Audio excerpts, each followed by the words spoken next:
चारों तरफ तुर्की में लाशें ही लाशें हैं। दुनिया सहम गई है, आंखें नम हैं, दिल भारी है। पूरी की पूरी तुर्की की तस्वीरें ऐसी आ रही हैं कि दुनिया एकदम डर सी गई है। अब ताज़ा जानकारी आपको तुर्की के बारे में बताना बेहद ज़रूरी है। वो ये है कि तुर्की में 12 घंटे के अंदर 3 भूकंप आए हैं। 3, जी हाँ, सुबह 4:30 बजे के बाद सुबह लगभग 10 से 10:30 के बीच में दिन में 7.6 मैग्नीट्यूड का फिर से भूकंप आया, जिससे नुकसान के ऊपर एक और नुकसान हुआ। कई बिल्डिंगें और गिर गईं, यानी ज़रा सी जो चटक गई थी, और ज़रा सा कहना गलत है, ख़तरनाक बिल्डिंगें पूरी तरह से चटक चुकी थीं इस ख़तरनाक ज़लज़ले से, तो जो बच गई थीं वो भी गिर गईं। फिर उसके बाद राहत का काम चल रहा था, लेकिन फिर से दोपहर 3 बजे 6.0 मैग्नीट्यूड का दोबारा से भूकंप आया। दोस्तों, आपकी स्क्रीन पर ये मैप है। मैप बेहद ज़रूरी है क्योंकि अब तक आप समझ नहीं पाए होंगे। ये देखिए, जो तुर्की का गाज़ियान्टेप जगह नाम है, मैं आपको पहले वाली रिपोर्ट बता चुका हूँ, इस जगह से ही भूकंप उभरा था। इसके बाद वो तुर्की, आप देख रहे हैं रेडिएशन, इस भूकंप की कितनी स्पीड और कितनी ख़तरनाक वेव निकली है और कहाँ तक गई है। अंकारा तक गई है, सैमसन तक गई है, बटमान तक गई है, इराक में भी झटके महसूस किए गए हैं, जॉर्डन, अम्मान और इज़राइल, तेल अवीव, बैरूत, लेबनान और साइप्रस, आंतलिया तक ये पहुंची है। जो जितना दूर है उतना वहाँ कम झटका लगा है, जितना उस सर्कल के अंदर करीब है उन देशों में ज़्यादा झटके लगे हैं। दोस्तों, दिमाग की नसें फाड़ देने वाली खबर ये है, सोचिए 12 घंटे के इस भूकंप में सीरिया और तुर्की में अब तक 24 से 2500 लोगों के मारे जाने की खबर है। 10,000 से ज़्यादा लोग बुरी तरह से ज़ख्मी हैं, और आपको भी पता है और मुझको भी पता है कि मरने वालों की संख्या अभी बढ़ेगी। दोस्तों, तुर्की के इस बुरे वक्त में कुछ ही देश सबसे पहले खड़े हुए। वैसे तो कई सारे देश, लगभग 50 से 60 देश मदद के लिए आगे आए हैं, लेकिन America, Russia, Ukraine, France, Azerbaijan, Israel, India, Pakistan, यूरोपीय यूनियन, इजिप्ट और जर्मनी, ये वो देश हैं, उनके मैंने आपको झंडे दिखाए हैं जिन्होंने सबसे पहले स्टैंड लिया और तुरंत तुर्की से बातचीत करके अपने देश से मदद तुर्की भेजना शुरू कर दिया। तुर्की की बहुत सारी बड़ी बड़ी खबरें लगातार आती रहेंगी और तुर्की इस वक्त हमारी प्रायोरिटी पर है, और आपको हमारा ये वादा है, हर जानकारी आपको बिना समय देखे सबसे पहले देते रहेंगे। दोस्तों, इस भूकंप से पहले जब सुबह 4:30 नहीं बजे थे, जब भूकंप नहीं आया था, उससे कुछ मिनट पहले का एक वीडियो तुर्की का ही सामने आया है कि तुर्की के आसमान में जो चरिंद और परिंद थे, उन्होंने अजीब तरह का बिहेवियर करना शुरू कर दिया था। आसमान से सुकून मानो गायब हो गया था और परिंदे इधर उधर भाग रहे थे। वो मंजर रिकॉर्डेड है और आपके सामने लेके आ रहा हूँ, ये देखिए।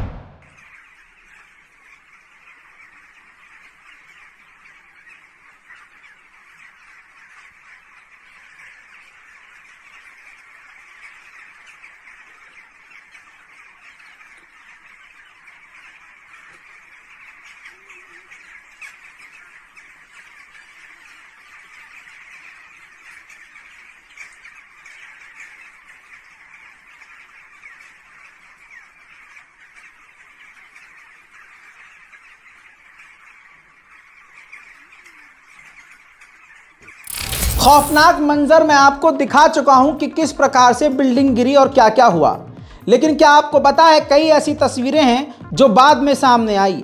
जब दूसरी बार दिन में 10 बजे दोबारा से जलजला आया तो बची कुची बिल्डिंग भी ढह गई। Evet. Allah! Allahu Ekber! Allahu Ekber!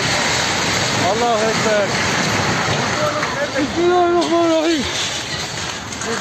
Bismillahirrahmanirrahim! Allahu Ekber. जैसे मैं आपके सामने रिपोर्टिंग कर रहा हूं, ठीक ऐसे ही पहले भूकंप के बाद सुबह 10 बजे के आसपास तुर्की का एक मीडिया, तुर्की का एक जर्नलिस्ट रिपोर्ट कर रहा था लाइव। इसी दौरान सुबह 10 बजे वाला भूकंप आ गया और वो लाइव रिकॉर्ड हो गया।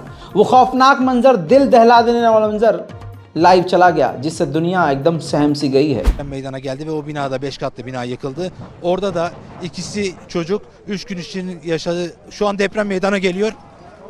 Şu an gördüğünüz gibi deprem. Furkan orayı çek, orayı. Deprem meydana geldi şu anda. Şu anda deprem meydana geldi. Kayıtta mısın? Deprem meydana geldi. Evet. Binalar yıkıldı burada. Binalar yıkıldı burada. तुर्की के गाजियानटेप में 2200 साल पुराना ऐतिहासिक किला था भाई। वो गाजियानटेप किला पूरी तरह से टूट गया। दो तस्वीरें हैं, एक तरफ देखिए किला है और दूसरी तरफ उसका हाल जलजले के बाद क्या हुआ है, देख लीजिए। अब दोस्तों, अफसोस के साथ बता दूं, तुर्की और सीरिया के समुद्र में सुनामी भी आई थी।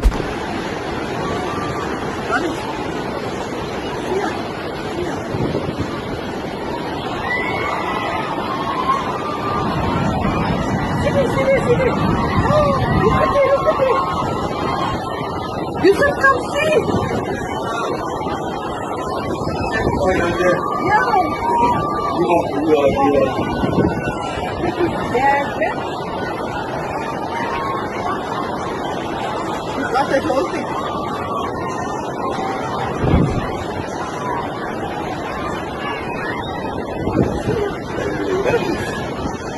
पहले की रिपोर्ट में बता चुका हूं कि तुर्की के हालात देखते हुए तुरंत मोदी जी ने अपनी पैरामिलिट्री फोर्सेस मदद के लिए भेज दी थी।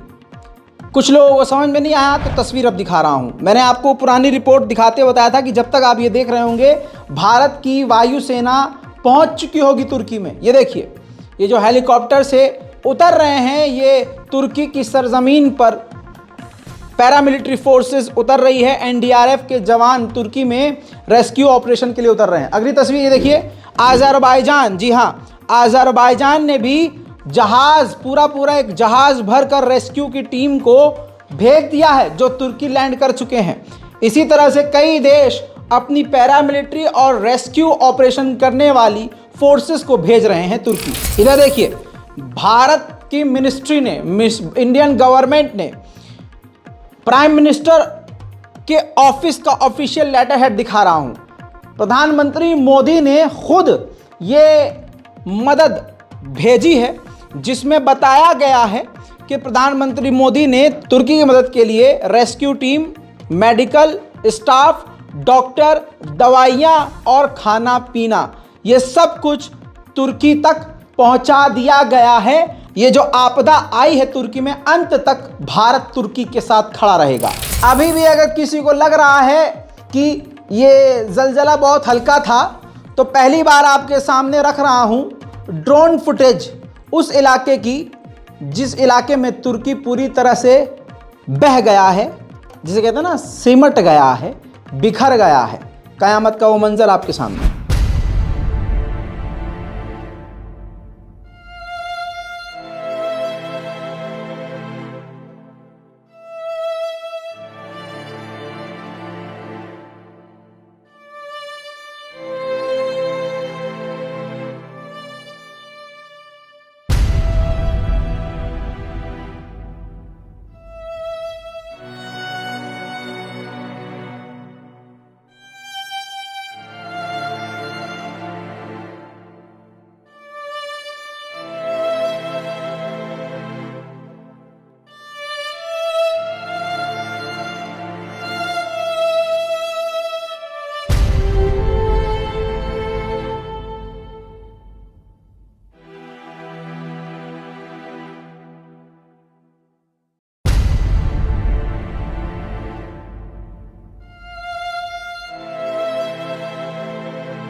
उधर दोस्तों बड़ी खबर इसके बाद आपको बता दूं, इमैनुअल मैक्रोन ने भी यानी फ्रांस ने भी तुर्की को मदद भेज दी है।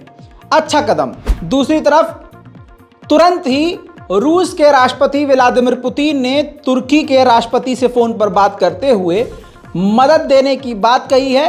मदद अभी भेजी नहीं है, लेकिन जो रूस ने काम किया है वो काफ़ी बड़ा है, क्योंकि वहाँ जंग चल रही है। रशिया ने अपने एयर स्पेस को पूरी तरह से खोल दिया है उन जहाज़, उन एयरक्राफ्ट और उन हेलीकॉप्टर्स के लिए जो पूरी दुनिया के किसी भी कोने से सीरिया और तुर्की मदद लेके जाना चाहते हैं। उधर आपको बता दूं बड़ी हैरान करने वाली बात, सीरिया और इजराइल में 36 का आंकड़ा है भाई, बिल्कुल अलग अलग रहते हैं। लेकिन पहली बार ऐसा हुआ है कि जैसे ही सीरिया का हाल भूकंप से बुरा हुआ, खुद बशर अल असद ने नेतन्याहू से मदद मांगी है। जैसे ही नेतन्याहू से मदद मांगी, तुरंत इजराइल ने मदद पहुंचा भी दी है। इस वक्त सीरिया में इजराइल की पूरी तरह से टीम, रेस्क्यू टीम काम कर रही है और पूरी तरह से लोगों को बचाने का काम कर रही है। वहीं नेतन्याहू का बयान भी सामने आ गया है। नेतन्याहू ने कहा है कि हमने सीरिया तो मदद भेज दी है, लेकिन हम तुर्की भी मदद भेजने की तैयारी कर रहे हैं। ביממה האחרונה הייתה רעידת אדמה קשה מאוד בטורקיה, שחבקה בקשת גם אזורים אחרים. אני הנחיתי לשלוח, לפי בקשת ממשלת טורקיה, צוותי חילוץ, הצלה ומזור רפואי. כך אנחנו נוהגים ברחבי העולם, כך אנחנו נוהגים גם בקרבתנו, וכיוון שנתקבלה גם בקשה לעשות זאת לנפגעים רבים מהרעש בסוריה, הנחיתי לעשות זאת גם כן। दोस्तों इसी के साथ अब मैं आपको कुछ तस्वीर ऐसी दिखाऊंगा जो आपके रोंगटे खड़े कर देगा। काफी फेमस होटल है तुर्की के अंदर, अंकारा के अंदर, उसका एक सीसीटीवी फुटेज सामने आया है। देखिए।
दोस्तों आज के दिन पूरी दुनिया के अलग अलग हिस्से में भूकंप आया था। ये देखिए, आपको एरियल व्यू दिखा देता हूं वर्ल्ड मैप का।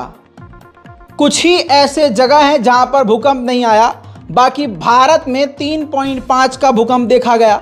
बाकी हर जगह कहीं 2.5, कहीं 2.3, कहीं 3.8, कहीं 3.3, कहीं 3.4, कहीं 4.5। लेकिन जो सबसे तगड़ा भूकंप आया वो तुर्की और सीरिया में आप देख चुके हैं। अब आपको और डरने की ज़रूरत है। जी हाँ, डरने की ज़रूरत है। इबादत बढ़ाओ और अल्लाह को याद करो, गुनाह से तौबा करो। देखिए एक साइंटिस्ट है आपकी स्क्रीन पर, उसका प्रेडिक्शन लगा रहा हूँ। साइंटिस्ट ने भविष्यवाणी पहले करी थी। ये वो साइंटिस्ट है जो ज़मीन के नीचे हलचल होने वाली चीज़ों और वजहों पर रिसर्च करते हैं। अगर आप डेट देख रहे हैं, इन्होंने कई दिन पहले ही यानी 3 फरवरी 2023 को ही बता दिया था कि जल्दी या कुछ समय बाद 7.5 मैग्नीट्यूड का भूकंप साउथर्न और सेंट्रल तुर्की, जॉर्डन और सीरिया समेत लेबनान में आएगा। दोस्तों सोचने वाली बात है। अब आप यहाँ देखकर आपको झटका नहीं लगा होगा कि ठीक है, लेकिन सोचिए किसी शख्स ने कहा और वो काम हुआ। साइंस के बल पर कहा था तो साइंस झूठ नहीं है। दूसरी तरफ अब अगर आप भारत और पाकिस्तान के रहने वाले हैं तो आपके लिए डराने वाली खबर ये है। ये देखिए, वैज्ञानिकों ने और एक्सपर्ट ने, जियोलॉजिस्ट ने बिल्कुल प्रेडिक्ट दोबारा से कर दिया है कि आने वाले 15 दिनों के अंदर भारत में भी खतरनाक भूकंप आएगा। 4.0 से लेकर 7.0 जैसा तुर्की में भूकंप आया, वो भूकंप, वैसा ही भूकंप भारत में भी आएगा। अफगानिस्तान, पाकिस्तान, नेपाल, इंडिया, भूटान, म्यांमार और थाईलैंड का बॉर्डर इस खतरनाक भूकंप के चपेट में होगा। 15 दिन के अंदर यह भूकंप आने वाला है। मैं तो इंडियन गवर्नमेंट से यही रिक्वेस्ट करूंगा कि जो मकान आप पहले से तोड़ रहे हैं, जो मकान जर्जर हैं, अलग अलग इलाकों में दरारें आई हैं, आपको मालूम है, नेशनल प्राइम टाइम में बता चुका हूं, उनमें से लोगों को निकालें और लोगों को पहले से ही ट्रेनिंग देना शुरू करें। स्कूल और कॉलेज में बच्चों को समझाएं कि भूकंप से और भूकंप के वक्त क्या करना है, भूकंप आते समय क्या करना है। बहरहाल इंडियन गवर्नमेंट को अलर्ट होने की बेहद ज़रूरत है। आपकी स्क्रीन पर ये तुर्की की फुटेज देखिए। मस्जिद के अंदर ब्लड डोनेशन के लिए लोग इकट्ठा हो रहे हैं।